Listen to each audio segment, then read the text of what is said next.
Hello बच्चों, आज हम लोग क्लास 9 का हिस्ट्री पढ़ने वाले हैं और हम इसके पिछले वीडियो में भी फ्रांस की क्रांति को देखा था, है ना, जिसमें फ्रांस की क्रांति के कारण और फ्रांस की क्रांति के परिणाम, है ना, उसमें तो कुछ परिणाम को देखे थे, लगभग 2 या 3 परिणाम हम लोग देखे थे, जैसे स्टेट जनरल का उदय, फिर से स्टेट जनरल का बैठक, उसके बाद राष्ट्रीय सभा का गठन, है ना। अब वास्तविक के बारे में वो देखे थे। आज हम लोग देखने वाले हैं और भी आगे के जो परिणाम हुए फ्रांसीसी क्रांति के, उसके बारे में। चलिए आते हैं। तो बात है राष्ट्रीय सभा का गठन हुआ था, तो राष्ट्रीय सभा का गठन कुछ कारणों के लिए हुआ होगा, कुछ चीजों के लिए ही हुआ होगा। तो राष्ट्रीय सभा का गठन हुआ तो उसकी उपलब्धियां भी हमको देखने को मिला, है ना। तो राष्ट्रीय सभा की उपलब्धियां देखते हैं, क्या क्या आखिर राष्ट्रीय सभा ने किया। इसकी बैठक जो है 4 अगस्त 1789 को बुलाई गई थी, यानी इसकी शुरुआत 4 अगस्त 1789 को इसकी बैठक की शुरुआत हुई थी और इसमें सामंत तथा चर्च के विशेष अधिकार को समाप्त कर दिया गया, है ना। जो नए संविधान लागू किया गया और राष्ट्रीय सभा का गठन संविधान निर्माण के लिए ही किया गया था और संविधान निर्माण में सामंत और चर्च का जो विशेषाधिकार था, है ना, उसको समाप्त कर दिया गया। कहने का मतलब था जो सामान्य वर्ग के लोग थे टैक्स उन्हीं से वसूला जाता था, बाकी लोगों से टैक्स पुरोहित जो थे और सामंत लोग जो थे उनसे टैक्स नहीं वसूला जाता था, है ना। तो इन सबों की विशेषाधिकार को समाप्त कर दिया गया। यानी अब कहने का मतलब कि नए संविधान के अनुसार, नए कानून के अनुसार अब क्या है, अब सभी को टैक्स देना है और कानून के समान सब है, चाहे वो चर्च का अधिकारी हो, चाहे वो सामंत हो या फिर कोई और हो, है ना। उसके बाद है टाइड कर। टाइड एक तरह का कर था जो धार्मिक कर लगता था, यानी कहने का मतलब थे तो चर्च को मानने वाले थे वो टैक्स नहीं भरते थे, और जो कहने का मतलब यही था कि टाइड नाम का जो कर था वो चर्च वाले, जो चर्च को मानने वाले थे, है ना, उस धर्म को मानने वाले थे, जो फ्रांस में धर्म लागू था, जो उस धर्म को मानते थे उसको टाइड कर नहीं देना पड़ता था। लेकिन जो दूसरे धर्म के थे, है ना, तो उनको टाइड नामक कर देना पड़ता था। और इस कर को क्या कर दिया गया, नए संविधान के अनुसार इसकी समाप्ति कर दी गई, है ना। और एक चीज आया गया कि चाहे वो सामान्य वर्ग के लोग हो, उच्च वर्ग के लोग हो या निम्न वर्ग के लोग हो, किसी भी वर्ग के आपको टैक्स देना ही देना है, यानी आपको कर चुकाना है। इससे क्या हो गया, सरकार को लगभग 20 लिबरे का लाभ प्राप्त होगा, यानी सरकार के खजाना में 20 लिबरे की बढ़ोतरी हो गई। ठीक है, आगे देखते हैं हम लोग। उसी दौरान 4 अगस्त की बैठक की शुरुआत हुई थी और 27 अगस्त 1789 को ही मानव और नागरिकों के अधिकार की घोषणा किया गया। यानी मानव के और नागरिकों के बहुत सारे अधिकार होते हैं, जैसे जीवन जीने का अधिकार, संपत्ति रखने का अधिकार, है ना, बात विचार करने का अधिकार, अपने विचार को दूसरे के सामने प्रकट करने का अधिकार, है ना। इस तरह के अधिकार की बात की गई थी और इसकी घोषणा की गई थी। इस घोषणा पत्र में समानता, है ना, स्वतंत्रता, संपत्ति की सुरक्षा और अत्याचारों से मुक्त अधिकार दिया गया, जिसको कहा गया कि यह जो अधिकार है नैसर्गिक और अहर्निय है। कहने का मतलब है कि आदमी जब से पैदा होता है उस समय से यह सभी अधिकार उसको प्राप्त रहते हैं और इस अधिकार को अहर्निय कहा गया। कहने का मतलब है इस अधिकार को हर नहीं सकता है। हर कहने का मतलब उसको कोई छीन नहीं सकता किसी भी कीमत पर, है ना। तो आगे देखते हैं कि घोषणा पत्र में क्या था। 10 तरह की बातों की घोषणा की गई थी, यानी इस घोषणा पत्र में 10 चीजों के बारे में कहा गया था कि आदमी का अधिकार है और इसे कोई छीन नहीं सकता है। आइए पहले देखते हैं पहला अधिकार। कहा गया कि मनुष्य स्वतंत्र और समान है। फ्रांस के जितने भी लोग हैं वो स्वतंत्र हैं किसी भी धर्म को मानने के लिए, कोई भी काम करने के लिए। हाँ, बस बात इतनी सी है तो राष्ट्र विरोधी काम न हो, बाकी राष्ट्र हित में जो भी काम होगा वो उसके लिए स्वतंत्र हैं और सभी मानव आपस में समान है, कोई बड़ा नहीं कोई छोटा नहीं। दूसरी बात, राजनीतिक संगठनों का उद्देश्य था मानव अधिकारों की सुरक्षा करना। कहने का मतलब था कि राजनीतिक जो लोग थे, है ना, जो संगठन थे, उसका उद्देश्य सिर्फ ये नहीं होना चाहिए कि हमको सत्ता तक पहुंचना है ना, सत्ता तक पहुंचना ही नहीं उसका लक्ष्य होना चाहिए, बल्कि मानव के अधिकारों और मानव के कल्याण करने का उनका उद्देश्य होना चाहिए। यानी इस प्रकार की बातें उसमें की गई थी। तीसरी बात है संप्रभुता राज्य में निहित होगी, है ना। तो शक्ति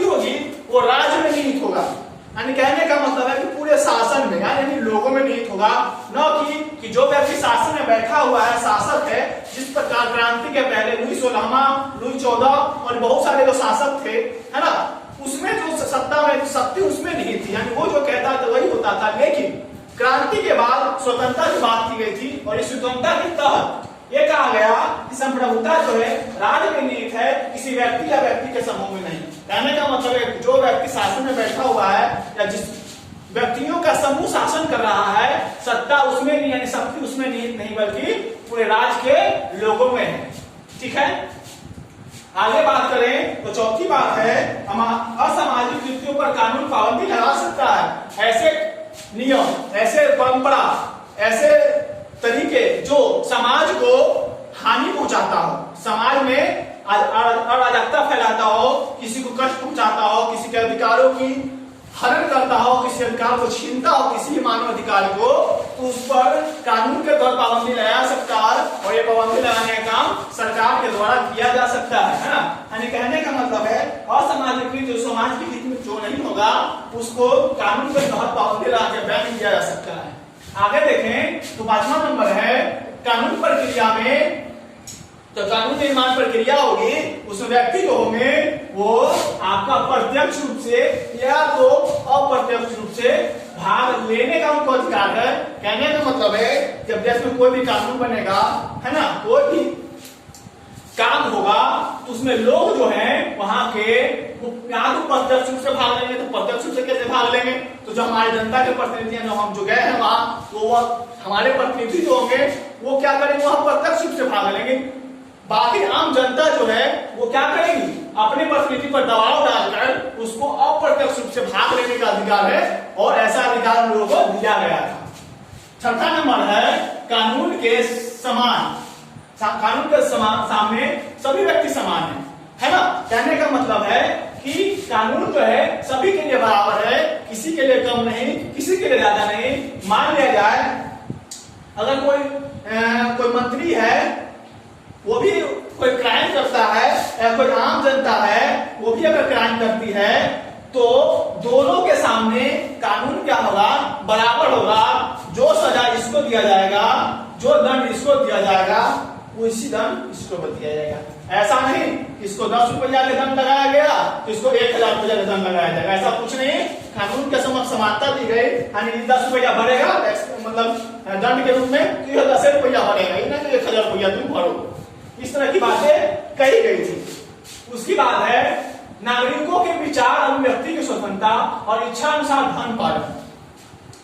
यानी कहने का मतलब है उस देश के लोग कोई अपना विचार किसी के सामने, मीडिया हो, प्रेस हो, समाचार पत्रों के माध्यम से अपनी बात को सरकार तक पहुंचा सकते हैं, यानी अपनी अभिव्यक्ति को प्रकट कर सकते हैं और अपने इच्छा अनुसार, है ना।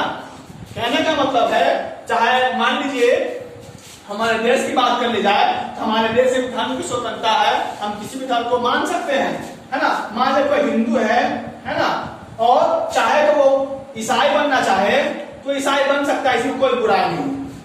तो इस तरह की बातें फ्रांस की क्रांति के बाद इस जो राज्यसभा थी उसकी उपलब्धियां, उसकी घोषणा पत्र में सब बात कही गई थी कि कोई भी आदमी अपने इच्छा अनुसार किसी भी धर्म का पालन कर सकता है, इसमें कोई पाबंदी नहीं लगाया गया। 8वां नंबर है कानूनी प्रक्रिया के बिना किसी को भी गिरफ्तार या दंडित नहीं किया जा सकता है। मान लिया जाए किसी पर शक हुआ कि नहीं ये कोई गलत काम कर रहा है, तो गलत काम कर रहा है तो पहले उसको गुनाह को साबित करना होगा अदालत के सामने, जज के सामने, न्यायालय के सामने, तब जाकर जो जज या जो भी न्यायालय है उसको दंड देगी, वो उसी दंड का भागी होगा, न कि है ना कि पकड़ लिए आप पकड़ के उसको दंड देने लगे, तो ये गलत था, है ना। कहने का मतलब है जब तक कानून प्रक्रिया नहीं चलेगी तब तक किसी व्यक्ति को गिरफ्तार या दंडित नहीं आप कर सकते हैं।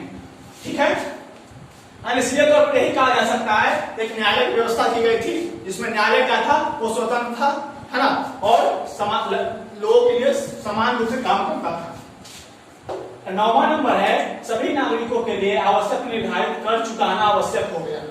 जो लोग कर नहीं भी चुकाते थे, जैसे आपके पुरोहित थे, चर्च वाले लोग, सैनिक, मंत्री, इन सबको टैक्स नहीं देना पड़ता था। लेकिन क्या हुआ, नए संविधान के अनुसार सभी नागरिक, चाहे वो जिला का मजिस्ट्रेट हो, चाहे एक साफ सफाई करने वाला हो, हर आदमी वो टैक्स चुकाएगा और उसको आवश्यक नहीं कंपलसरी किया गया है। 10वां नंबर है, किसी भी व्यक्ति को उसकी संपत्ति से अनावश्यक रूप से वंचित नहीं किया जा सकता है।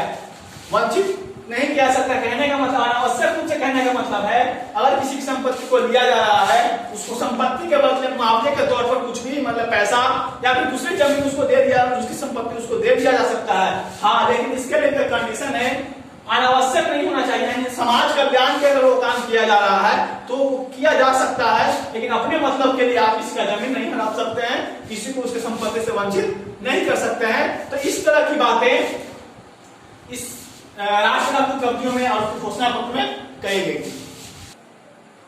चलिए आते हैं नेक्स्ट पे। तो 1791 का संविधान, राज्यसभा ने क्या किया था, संविधान निर्माण की प्रक्रिया शुरू की थी और संविधान निर्माण हुआ। और इस संविधान के तहत क्या क्या किया गया, निरंकुश राजतंत्र के स्थान पर संवैधानिक राजतंत्र। एक बात यहाँ ध्यान देने वाली बात है, यहाँ तक लोकतंत्र नहीं आया था, राजतंत्र ही था, बट राजतंत्र का स्वरूप बदल गया। जो राजतंत्र पर निरंकुश था अब वहां क्या हो गया, संवैधानिक हो गया। यानी कहने का मतलब है कि राजतंत्र ही रहेगा, राजा ही रहेगा, लेकिन वो कानून के आधार पर काम करेगा, अपने मन से नहीं काम करेगा। ठीक है, तो इस तरह की बातें की गई थी। दूसरी बात, शक्तियों के पृथक्करण की व्यवस्था। कहने का मतलब है कि पहले जो शक्ति सिर्फ राजा के हाथ में थी, उसमें कहा जा लुई 16वां था, उसके पहले लुई 14वां आया, है ना। तो जो शक्ति राजा के हाथों में थी, अब क्या किया गया, शक्तियों का पृथक्करण किया गया, शक्तियों का बंटवारा किया गया। कहने का मतलब है जो पहले अधिकार सब कुछ राजा कर सकता था, अब उनके मंत्रियों, उनके अधिकारियों के हाथ में दे दिया गया। तीसरी बात है, कानून बनाने का अधिकार नेशनल असेंबली को दिया गया। तो कानून बनाने का अधिकार था वो नेशनल असेंबली, राज्यसभा जिसने संविधान बनाया था, आगे कानून में संशोधन या नए कानून बनाने का अधिकार जो था इसी को दिया गया।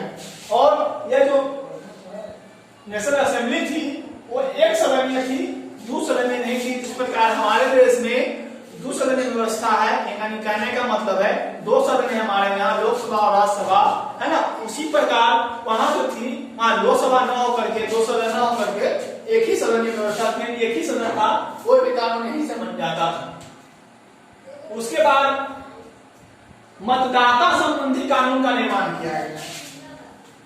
मतदाता संबंधी कानून का निर्माण कहने का मतलब है कि मतदान करने का अधिकार, है ना, मतदान करने का जो अधिकार था, मत करने का अधिकार यानी वोट देने का अधिकार, वो सिर्फ सक्रिय नागरिक को ही दिया गया। सक्रिय नागरिक वो होते हैं फ्रांसीसी व्यवस्था के अनुसार, भारतीय व्यवस्था के अनुसार नहीं, फ्रांसीसी व्यवस्था के अनुसार सक्रिय नागरिक वो होते हैं जो सरकार को टैक्स पे करते हैं, यानी सरकार को जो कर चुकाते हैं वो क्या है, वही सक्रिय नागरिक है। यानी सक्रिय नागरिक को ही मतदाता का अधिकार दिया गया, मतदान का अधिकार दिया गया। इसमें भी कंडीशन था कि मतदाता कम से कम 25 साल का होना चाहिए।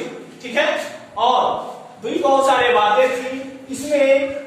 कहने का मतलब है इसमें क्या था, महिलाओं और 25 साल से कम उम्र के लोगों को या फिर बच्चों को मत का अधिकार नहीं दिया गया। यानी कहने का मतलब है कि महिलाओं को नहीं दिया गया, और जो टैक्स पे नहीं करते थे उनको मत का अधिकार नहीं दिया गया, और जो टैक्स पे करते थे उन्हीं को मत का अधिकार दिया गया। ठीक है, देखिए सक्रिय नागरिक को मतदाता करने का, मत देने का अधिकार सिर्फ इन्हीं को दिया गया। आगे बढ़ते हैं। अब बात आती है, मेन बात तो यहीं पर है, ये सब तो उसकी उपलब्धियां थी। ये यहां से पासा पलटता है, ये जो पाठ है ना, ये यहां से लुई 16वां मजबूर था क्योंकि जनता इसके विरोध में थी और नेशनल असेंबली अड़ चुकी थी कि हम संविधान ही बनाएंगे, तभी आप उस पर शासन कर पाएंगे, नहीं तो फिर आप हटिए यहाँ से, शासन कोई और करेगा। तो लुई 16वां अपनी गद्दी बचाना चाहता था, जिसको मजबूर होकर, विवश होकर क्या किया, राज्यसभा जो उन्होंने संविधान बनाया था उसकी सारी बातों को मान लिया। बोला कि ठीक है, आपकी सारी बातों को मान लेते हैं, शासन मेरा ही रहेगा, हम ही शासन करेंगे। इस तरह की बातें थी और 1791 के संविधान को स्वीकार कर लिया, जो कि वो बहुत ही दुखी था, विक्षुब्ध था, है ना। काफी चिंतित रहने लगा कि यदि ऐसा हुआ तो सब तो सत्ता मेरे हाथ में रहेगी नहीं, शक्ति तो मेरे हाथ में है नहीं, जनता के हाथ में है, तो जनता विरोध कर लेगी और हम सत्ता से हट जाएंगे। तो इसने ऐसा सोचकर एक काम किया, इसने गुप्त संधि की व्यवस्था की। गुप्त संधि कहने का मतलब है कि फ्रांस के निकटवर्ती जो दूसरे देश थे, जैसे कि प्रसा था उस टाइम, प्रसा और ऑस्ट्रिया में काफी दुश्मनी चलती थी, है ना। तो इसने प्रसा से गुप्त संधि कर दिया। क्या कर दिया? प्रसा से गुप्त संधि कर लिया और वहां के राजा से मिल लिया। और एक कहने का मतलब है कि एक रणनीति तैयार किया कि किस तरह से हम फिर से वही राजतंत्र की स्थापना कर लें। लेकिन इसको ये बेचारा को पता नहीं था कि हम जो कर रहे हैं फ्रांस के लोगों को पता चल रहा है, यानी वहां के लोग जान रहे थे कि ये ऐसा कर रहा है। तो जो राष्ट्रसभा ना, राष्ट्रसभा थी, उसने क्या किया, राष्ट्रसभा कहिए या नेशनल असेंबली कहिए, दोनों एक ही है। अप्रैल 1792 में वो क्या करती है, ऑस्ट्रिया और प्रसा के बीच में युद्ध की घोषणा कर देता है। जब दोनों के बीच युद्ध होगा और घमासान युद्ध होता है, और इसमें फ्रांस के लोग पूर्णतः जो क्रांतिकारी थे, सैनिक बल थे, उन्होंने पूर्णतः भाग लिया। और क्रांतिकारियों ने कहा कि यूरोपीय राजाओं या एवं कुलीन लोगों के विरुद्ध जनता का जंग है, यानी ये किसी दो देश का युद्ध नहीं है, बल्कि फ्रांस की जनता और कुलीन वर्ग जो थे और यूरोपीय राजा थे, उनके विरुद्ध जंग था, ये कोई युद्ध नहीं था। इस तरह की बातें उन्होंने बोला। उसी समय रॉजर दी लाई एक वहां के बहुत अच्छे देशभक्त कहिए या फिर वो बहुत अच्छे कवि थे, इन्होंने एक मार्सिलिया नामक कविता लिखी थी और ये काफी जनता के काफी नजदीक थे, उनके चाहने वाले थे। तो इनके द्वारा रचित मार्सिले को ही फ्रांस का क्या बनाया गया, राष्ट्रगान बनाया गया। ठीक है। उसके बाद 7वां नंबर है आपका जैकोबिन दल। तो ध्यान दीजिएगा, युद्ध चल रहा था ऑस्ट्रिया प्रसा के बीच, जिसमें फ्रांस के लोगों ने भाग लिया था। तो ये काफी वहां माहौल जो था ना, वो काफी गड़बड़ बन रहा था। लोग दो तरह की चीजों में लगे, एक उग्रपंथी बन गए, उदारवादी बने। कहने का मतलब कि एक मार काटे विश्वास रखने लगे युद्ध में, एक शांतिपूर्ण जीवन व्यतीत करने लगे। 2 दिनों का युद्ध हुआ। उसके बाद देखिएगा यहाँ आप एक बात यहाँ देखे होंगे कि मत देने का अधिकार सिर्फ वैसे लोगों को था जो टैक्स पे करते थे, कर चुकाते थे, है ना। तो उसमें बुर्जुआ लोग यानी जो टैक्स पे करते थे, जो सक्रिय लोग थे, अमीर लोग टैक्स पे कर सकते थे, गरीब आदमी को पॉसिबल नहीं था। इसीलिए सत्ता पर इनका अधिकार हो गया और न्यायालय पर भी इन्हीं का अधिकार हो गया, है ना। सारे जगह ये बैठ गए, इनका अधिकार हो गया और इनका अपने मनमानी करना शुरू कर दिया।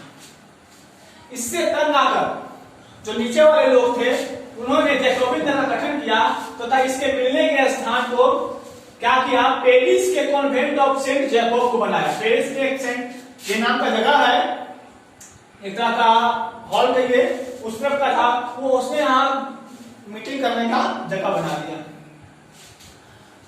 अब देखिए यहाँ पर जो कुलीन वर्ग के लोग थे, जैकोबिन वाले दल से अलग दिखने के लिए, यानी अलग पहचान बनाने के लिए, इन्होंने ब्रीचेस के बदले, ब्रीचेस एक बड़ा कपड़ा होता है ना, उसके बदले इन्होंने गोदी कामगार हुआ करते थे, उसके समान धारेदार लंबे पतलून, यानी बड़े बड़े पतलून, जो लंबे लंबे पतलून थे वो पहनने लगे, जिसके कारण उन्हें 100 कुलात या घुटने वाला कहा गया। 100 कुलात या घुटने वाला कहा गया। ठीक है। और बाद में क्या हुआ कि जो कहने का मतलब फ्रांस में क्रांति चल रही थी, उसके बाद जो ये बात हुआ, अभी युद्ध के बारे में लोग स्वतंत्र कहने मतलब क्रांति कर रहे थे, आंदोलन कर रहे थे, तो वे स्वतंत्रता के प्रतीक लाल रंग में प्रयोग करते थे, ये स्वतंत्रता का प्रतीक है ना। और इस दल का नेता जो इसका नेतृत्व कर रहा था, उसका नाम था मैक्सिमिलियन रॉबespierre, तो इसका सबसे प्रभावशाली नेता था और इसका अपने सदस्यों पर काफी प्रभाव था, है ना। अब एक बात आती है कि युद्ध के समय 2 विभाजित हुआ था। जिस प्रकार हमारे देश में नरम दल और गरम दल बने थे, उसी प्रकार वहां भी जैकोबिन दल में ही दो दलों का निर्माण हुआ, एक था जिरोंदिस्ट और दूसरा था उग्रपंथी। जिरोंदिस्ट जो थे वो उदारवादी नीति अपनाते थे, शांति से रहने कहने मतलब किसी समस्या का हल अगर हमको विरोध भी करना है ना तो शांतिपूर्ण करके निपटा लेंगे। लेकिन उग्रपंथी से कहते नहीं, शांति से कैसे, शांति से मानवे नहीं करेंगे, हम मारकाट उधम मचा के रखेंगे। तो इन दोनों के सोच में काफी फर्क था, दोनों अलग अलग दल का निर्माण हो गया था।